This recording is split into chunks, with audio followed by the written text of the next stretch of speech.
bersama Ai di sini dalam ngobrol bareng Ai dan tamu kita minggu ini langsung tamu aja nih, belum nyapa apa kabarnya nih semuanya teman-teman. Semoga sehat-sehat selalu ya. Nah, minggu ini kita kedatangan ada Dokter Naila. Halo. Halo. Sehat? Alhamdulillah Kak Ai. Alhamdulillah. Oh ya, buat teman-teman yang ngikutin YouTube-nya Ai, ini kan udah sering ya ngelihat Naila dulu yang masih imut-imut, unyu-unyu. Emang sekarang udah nggak imut lagi ya? Asik. Tapi sekarang sudah menjadi dosen tentunya. Kalau dulu kan imutnya tuh kayak imut-imut mahasiswa gitu loh. Nah, sekarang dosen imut gitu ya. Wih, mantap. Mantap. Oke, mungkin kalau sekarang lebih resmi gitu ya, karena kita hari ini akan membahas banyak hal mengenai, yang jelas mengenai dunia akademik gitu ya, dunia akademis di di Indonesia, di Jepang dan lain sebagainya. Tapi sebelum itu kita perkenalan dulu.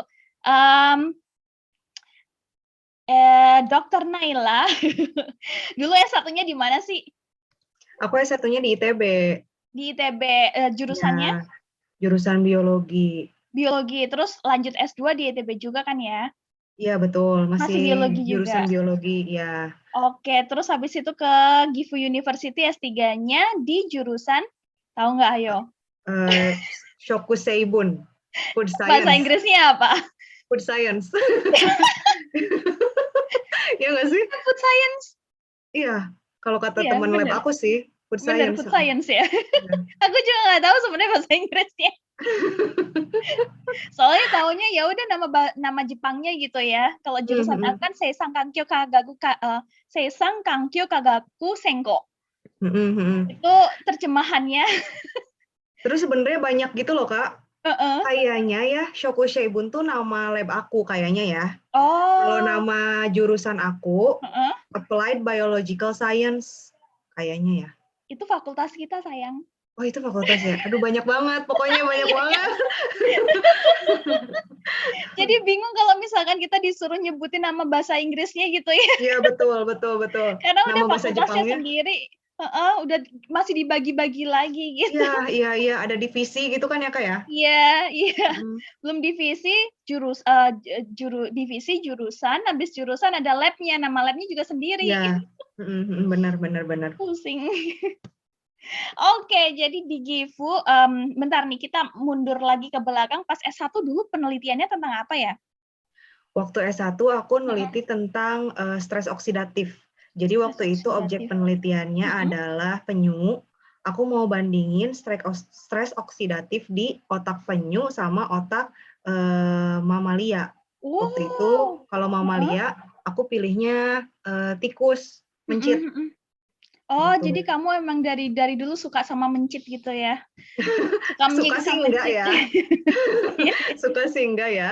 Tapi yang waktu itu aku pakai bukan mencitnya Kak. Babynya. Sel otaknya. Oh, sel otaknya. Ya, sel otak mencit. Jadi kamu ngambil sel otaknya itu sendiri atau memang sudah ada dari supplier sebelumnya? Nggak mungkin aku ngambil sel lain ya, karena sel lain itu mahal banget. Jadi aku pakai primary cell culture. Jadi aku pakai primary cell culture otak penyu sama primary cell culture otak mencit. Oke, jadi memang sudah ada suppliernya itu ya yang sudah disediakan dari lab gitu ya? Iya. Kamu order gitu? Enggak, maksudnya kamu tidak ngambil sel itu sendiri gitu? Oh, ngambil sendiri. Oh, ngambil sendiri? Jadi kamu ngebunuh mencit itu sendiri? Iya. Bunuh! Kamu harus tahu yang aku pakai tuh bukan mencit yang udah dewasa, tapi bayi mencitnya. Iya. Yang lebih aku nggak tega waktu aku ngedekapitasi ini sih penyunya sih. Gila. Jadi masih tukik dalam telur itu. Terus aku bunuh. Dia masih gerak-gerak. Terus aku ambil otaknya. Aduh. Bagaimana perasaan kamu? Aduh sedih ya, tapi lebih sedih lagi kalau aku nggak lulus ya. Jadi aku iya bener sih. Jadi ya udah harus tega gitu ya. Iya. Oke, itu pas S1 nih. Pas S2 kamu lanjutin itu, kamu kembangkan atau kamu ganti penelitian lain? Aku ganti penelitian lain karena seperti umumnya mahasiswa di Indonesia ya, aku mengikuti proyek dosen. Iya, Jadi yang waktu itu aman iya yang dan cepat aman nggak usah, lulus. iya benar, dan nggak usah ngeluarin uang kan. Betul. Nah waktu S2 aku penelitiannya lebih ke stem cell, Oke, stem cell, heeh. rekayasa jaringan. Heeh, heeh, heeh. Jadi waktu itu aku mau mencoba menumbuhkan stem cell di scaffold buatan anak teknik material. Jadi aku ada kerjasama sama anak teknik material untuk bikin jaringan tulang lunak. Jaringan tulang lunak. Oke, oke, oke. Tulang rawan. Tulang rawan, heeh. Jadi waktu itu aku mendiferensiasi mesenchymal stem cell Heeh. yang aku dapat dari sel lemak, Heeh. orang-orang yang liposuction, itu kan sebenarnya mengandung stem cell ya kalau kita proses lebih lanjut. Nah, Lemaknya yang sudah disedot itu. iya. Oke. Nah, terus udah gitu udah aku isolasi stem cell-nya aja, Heeh. aku diferensiasi stem cell-nya menjadi chondrocyte Heeh. atau tulang rawan di dalam scaffold. Jadi Hmm. sebenarnya hilirisasinya semestinya kalau misalkan aku tekun di situ, dia Heeh. bisa dipakai buat telinga buatan. Kan ada beberapa manusia yang enggak beberapa manusia, Iya, banyak iya. manusia yang terlahir tanpa daun telinga kan. Iya, iya.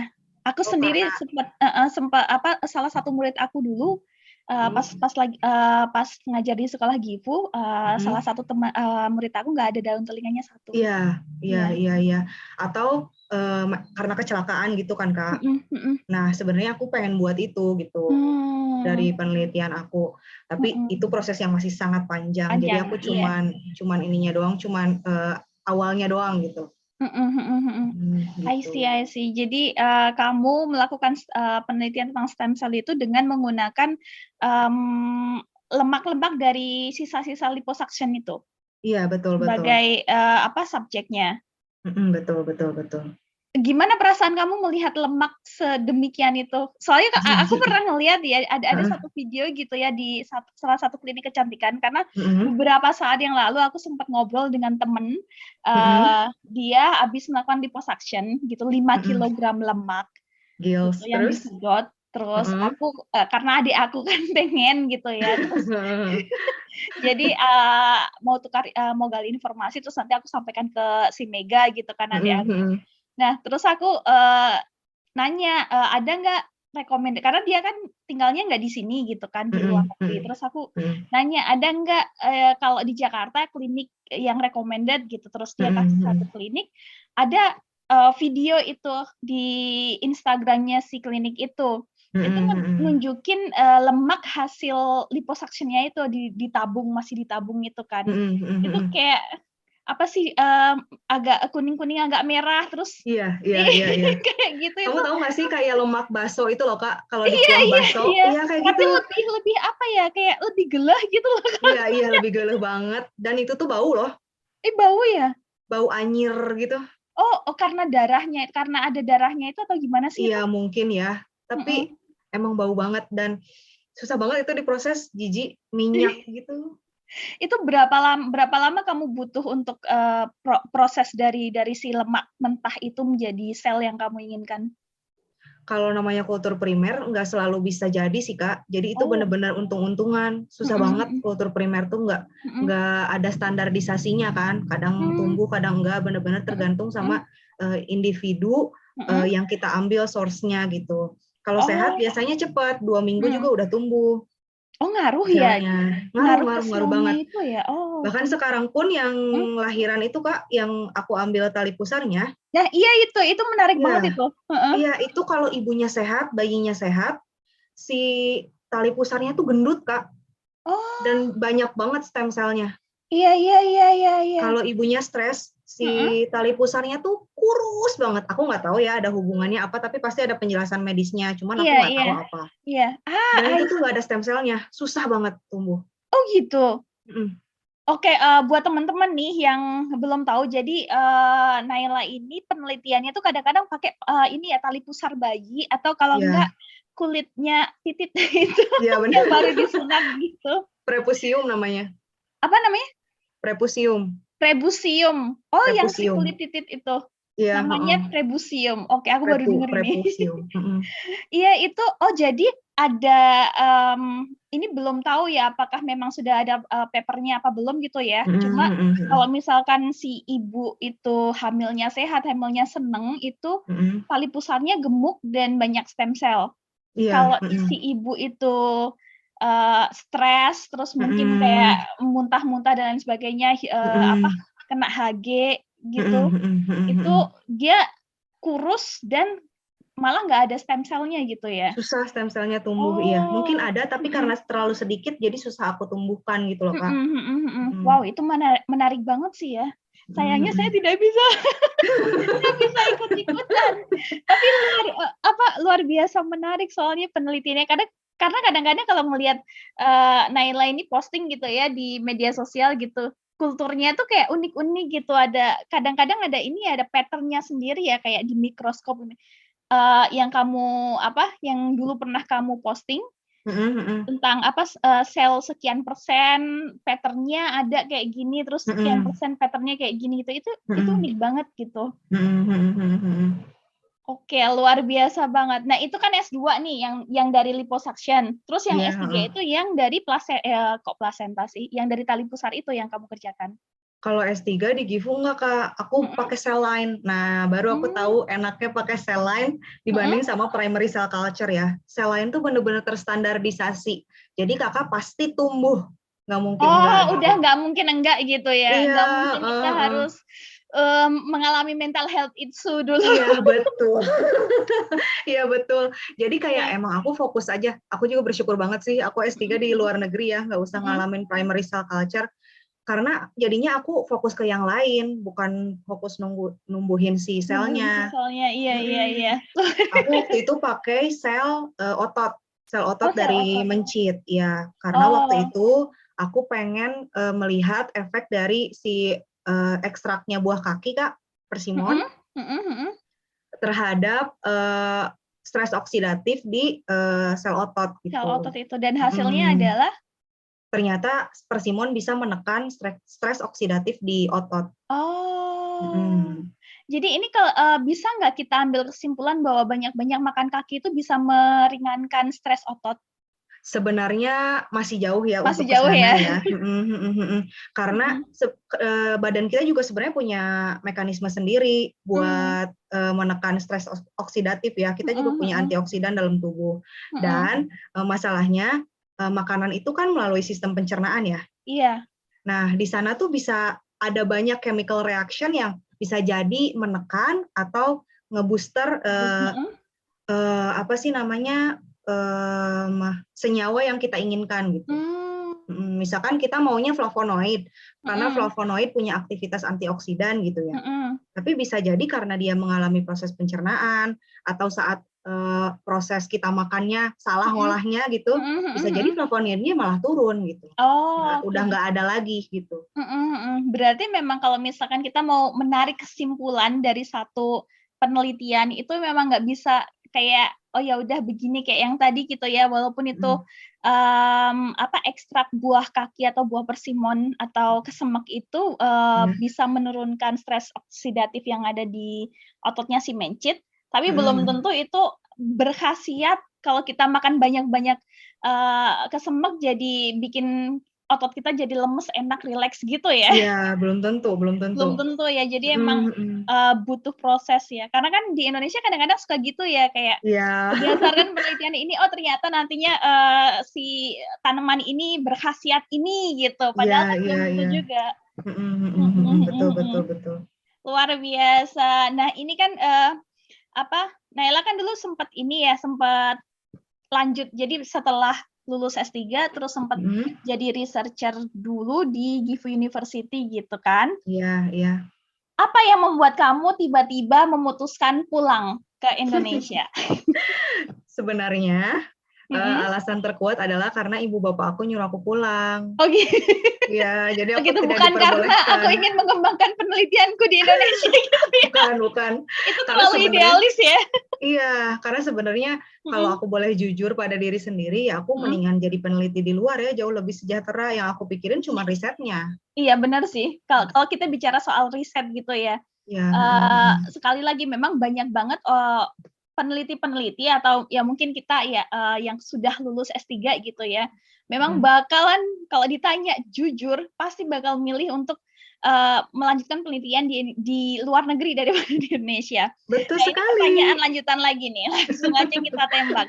Apa sih kira-kira yang membedakan iklim penelitian atau iklim akademia deh di Indonesia dengan di luar negeri yang Naila rasakan? Kan sekarang saat ini kan udah jadi dosen dan peneliti juga kan, karena udah terjun langsung gitu. Apa sih kerasa bedanya apa aja, terus persamaannya apa aja dari kacamata Naila? Ada banyak sih ya Kak ya. Yang pertama, kalau aku lihat penelitian di Indonesia itu masih fokus ke produk. Jadi kita tuh kalau misalkan mau apply grant nih di Indonesia, kita tuh pasti dapat kalau kita hasil akhirnya tuh produk. Oh, I see. Gitu. Iya. Padahal kan nggak semua penelitian tuh produk ya Kak jadinya. Yes, betul banget. Bisa jadi untuk mengembangkan teori. Betul. Bisa jadi untuk memperkuat teori gitu. Betul. Apalagi penelitian in vitro masih sangat jauh untuk hilirisasi, ya nggak sih? Nah, Indonesia tuh kayak pengen shortcut, pokoknya harus ada produk biar ada aplikasi nyatanya. Iya, kayak betul. gitu. Harus ada Jadi produk dan harus bermanfaat di masyarakat. Betul. Jadi kadang-kadang aku kalau bikin proposal kayak ngemeng banget. Kayak ini nantinya bisa digunakan untuk ini. Padahal aku juga nggak tahu. Dan itu masih jauh menuju sana gitu. Di pertanian juga seperti itu. Biasanya yang dapat grant gitu dari pemerintah gitu ya, atau dari ya katakanlah lembaga institusi besar di Indonesia itu memang kebanyakan juga yang menghasilkan sebuah produk gitu, bukan yang terus kemudian kayak penelitian aku nih. Makanya aku selalu bilang kan, penelitian aku tuh kayak nggak guna kalau diterapin di Indonesia karena kita cuma berkutat di rumus prediksi gitu, nggak ada produk, nggak ada. Ibaratkan kita juga nggak memberikan kontribusi nyata dalam masyarakat gitu. Iya, kalau kayak gitu susah kan Kak bertahan di Indonesia ya gitu. Terus udah gitu yang kedua tentu saja pemerintah tuh kalau di luar negeri jauh lebih mendukung researcher ya daripada di Indonesia. Di Indonesia tuh researcher tuh masih nomor berapa lah di mata pemerintah, belum terlalu dipentingkan gitu. Kalau contohnya yang kamu rasakan gimana? Riset yang berkembang itu tuh justru bukan di lembaga penelitian, bukan di LIPI, bukan di universitas, tapi biasanya lebih maju di swasta. Perusahaan kayak misalkan Kalbe kayak gitu. Sedih nggak sih? Karena mereka punya pendanaan sendiri gitu. Coba kalau kita lihat ya LIPI ya, apa sih yang mereka maksudnya mereka tuh sebenarnya fokus kemana? Aku nggak tahu loh sampai sekarang. Apa sih sasaran mereka tuh? Apalagi ternyata sekarang bukan cuma aku yang berpikiran seperti itu. Iya, aku heran banget. Biasanya ya penelitian-penelitian yang produknya udah terkenal ke luar negeri, itu tuh dari dosen yang memang punya kerjasama sama swasta, iya nggak sih? Iya, betul banget. Jadi itu sebenarnya tuh peran swasta tuh jauh lebih besar daripada pemerintah itu sendiri gitu. Karena mereka punya pendanaan sendiri dan mereka gercep gitu ya, maksudnya goals-nya jelas dan lain sebagainya. Dan kayak sekali gitu. lagi mereka pasti karena swasta pasti kan lebih ke produk dan sekali lagi ya itu tadi faktornya kenapa penelitian di Indonesia itu memang fokusnya banyak kan ke produk gitu ya, karena ada campur tangan swasta salah satunya.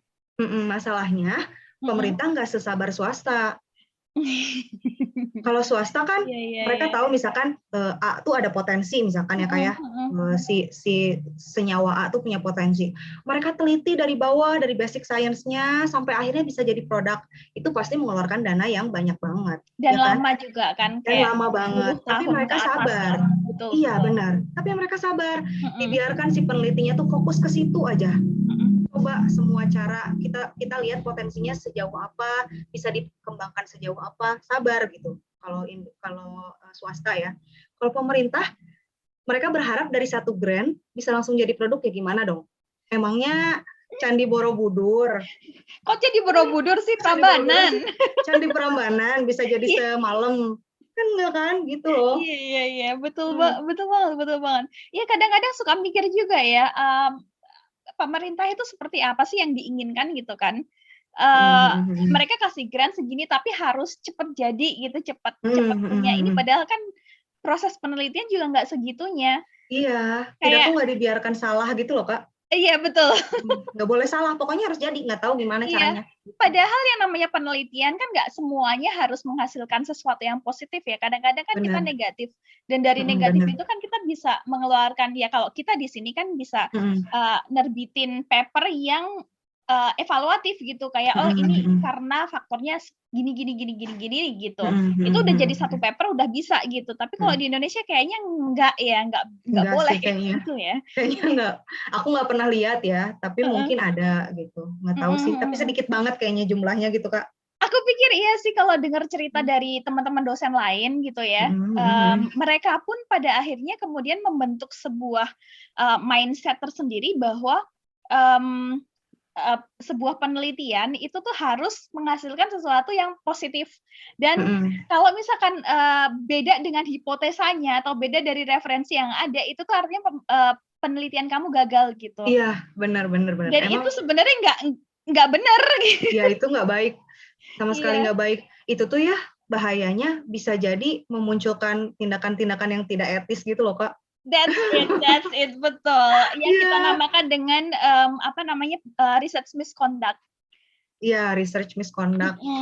Aku nggak tahu ya di Indonesia udah ada penelitiannya apa belum, research misconduct-nya udah sebesar apa, tapi kalau di Jepang benar-benar dievaluasi kan Iya, setiap betul tahun. banget. Betul. Sempat ada kan beberapa tahun yang lalu kan ada salah satu peneliti muda di sebuah lembaga institusi di Kyoto. Jadi dia melakukan research misconduct. Kalau nggak salah sih karena dia mengedit gambar. Iya, aku tahu. Itu terkenal banget dan aku sempat ngefans sama dia. Cewek kan? Yes. Iya. Dan senseinya bunuh diri karena merasa bertanggung jawab. Iya, senseinya bunuh diri karena merasa bertanggung jawab bahwa dia melakukan si ceweknya itu melakukan research misconduct itu adalah tanggung jawabnya sebagai sensei. Kenapa dia sebagai sensei nggak menegur atau gimana gitu, malah membiarkan. Tapi dia pengen si cewek ini tetap meneliti gitu loh, karena ada potensi. Cuma karena satu kesalahan itu jangan sampai mematikan karirnya gitu. Oh iya. Saat itu. Karena memang dia juga jadinya kalau nggak salah direkrut sama Eropa apa Amerika ya, Kak? Iya. Dengar kabarnya sih gitu ya. Tapi sampai sekarang juga nggak tahu kabar dia lagi gitu. Kayak udah menghilang aja setelah itu. Iya. Karena sebenarnya emang dia researcher yang baik sih. Cuman ya nggak cuma bener karena aja. Satu itu. Kalau nggak salah pakai Photoshop apa gitu ya. Iya. Dan itu diakibatkan oleh tuntutan yang nggak masuk akal. Tuntutan output yang nggak masuk akal. Itu aja di Jepang ya, yang notabene apa-apa itu udah terstandarisasi, udah benar-benar ketat gitu kan. Itu aja masih bisa seperti itu. Dan kalau menurut aku itu tuh oke lah, masih kecil, masih satu gitu ya. Kayak misalkan kita cuma enhance the color gitu, warnanya biar dibikin lebih cerah gitu ya. Tapi ternyata kan kalau kita enhance kadang-kadang warnanya berubah daripada yang warna sebenarnya. Itu kan bisa menimbulkan kayak oh ini warnanya kok jadi kayak gini nih, ada faktor apa nih. Nah, bisa kayak gitu kan. Nah, apalagi kalau di Indonesia. Itu setuju aku juga kayak gitu.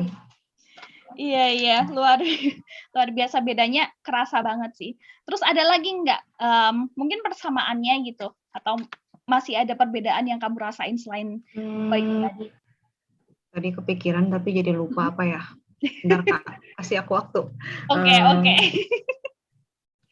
Mungkin dari ini kalau yang tadi, kan kita tadi ya. Ini Kak, outputnya kadang-kadang suka nggak masuk akal. Aku maksudnya baru tahu selain outputnya harus produk adalah yang lain? Iya, output paper. Oh, bener-bener diukur dari nilai IF sama nilai Q-nya. Aku pikir bukan impact factor, malahan dari Q-nya nggak sih? Kan Q1 belum tentu impact factor-nya tinggi dong. Iya. Q-nya sih kalau di Q Indonesia. nih ya kalau di Indonesia kan. Bener-bener dipuja-puja Q-nya itu. Yes, aku Aku tuh kerasa baru banget ngerti. itu. Iya, aku tuh baru ngerti Q-Q-an tuh di Indonesia loh. Terus kayak perasaan dulu sensei aku nggak peduli deh Q berapa, yang penting si jurnalnya itu terindeks dengan baik gitu. Betul. Ini juga aku juga baru pelajari beberapa waktu terakhir ini, banyak ngobrol dengan teman-teman dosen lain di Indonesia bahwa mereka memang sekarang itu seperti seolah-olah mendewakan Q. Jadi kalau misalkan mereka bisa submit di Q1, itu kan mereka dapat duit kan? Iya, emang. Remon dari situ sih diukurnya, Kak. Iya. Dan itu juga menimbulkan jadi banyak kemudian timbul jurnal baru yang cuma mengejar Q1 gitu. Iya. Makanya tadi aku bilang jurnal Q1 tuh belum tentu impact factor-nya tuh tinggi. Benar.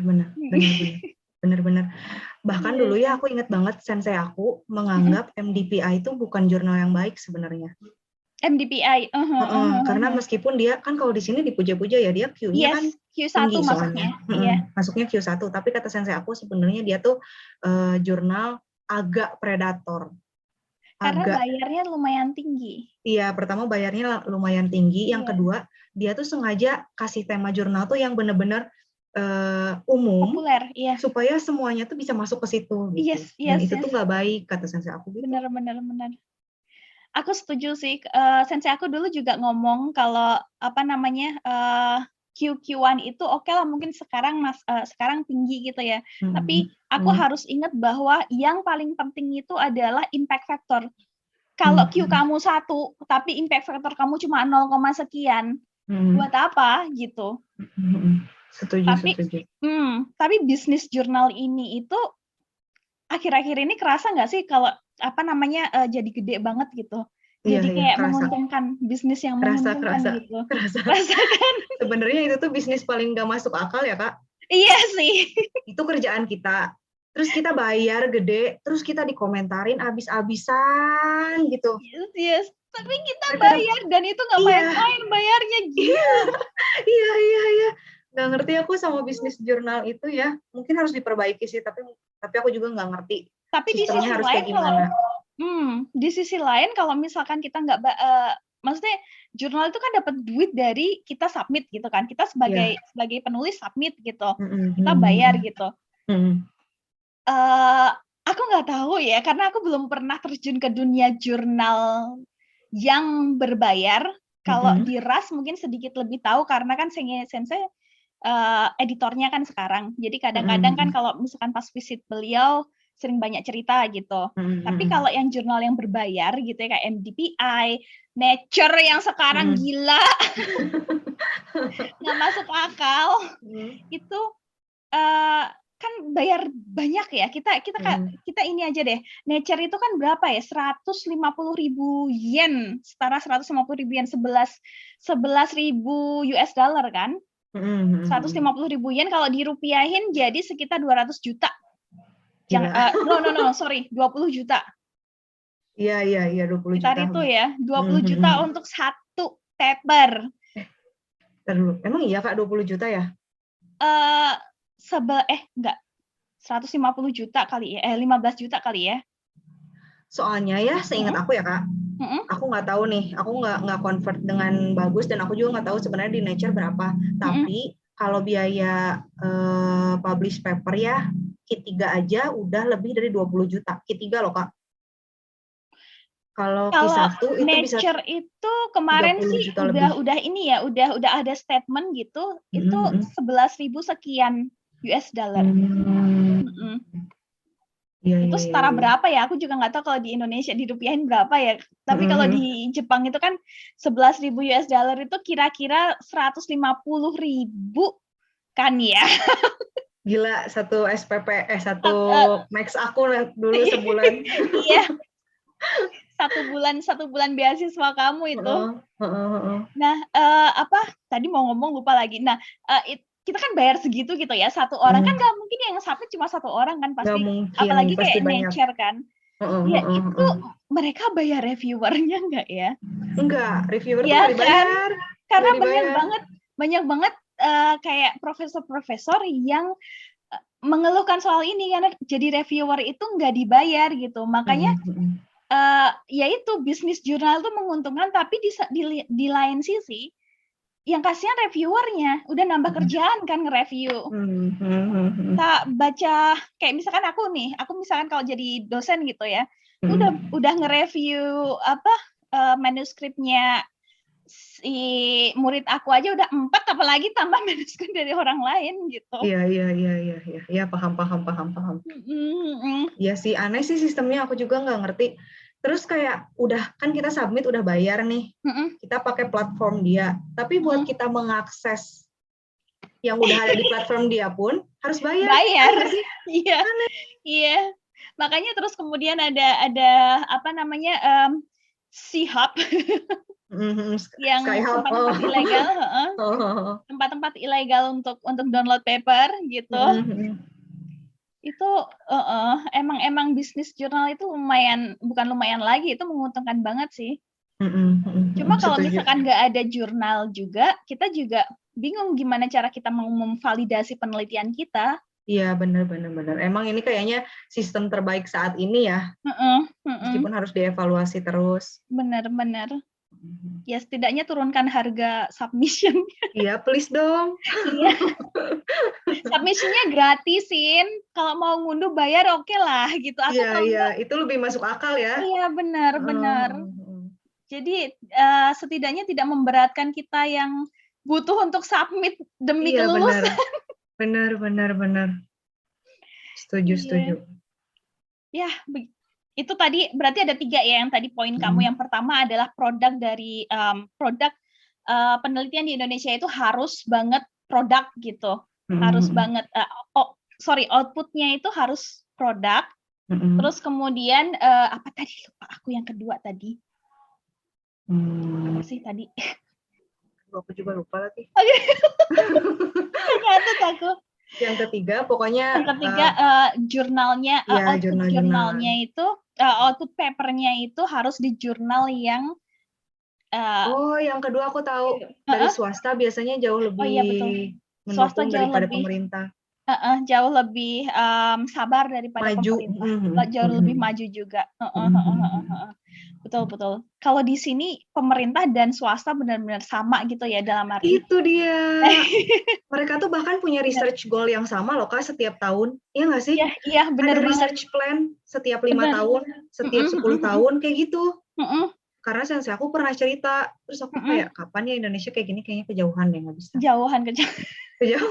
Di sini aja kan si Hase suami aku kan dia juga sekarang jadi peneliti di lembaga penelitian pemerintah milik pemerintahnya Jepang kan. Ya, kayak BRIN gitu ya. LIPI-nya Jepang, LIPI-nya Jepang, dan mereka juga kalau misalnya kita bicara produk gitu ya, dari lembaga itu juga menghasilkan produk. Ada yang menghasilkan produk gitu.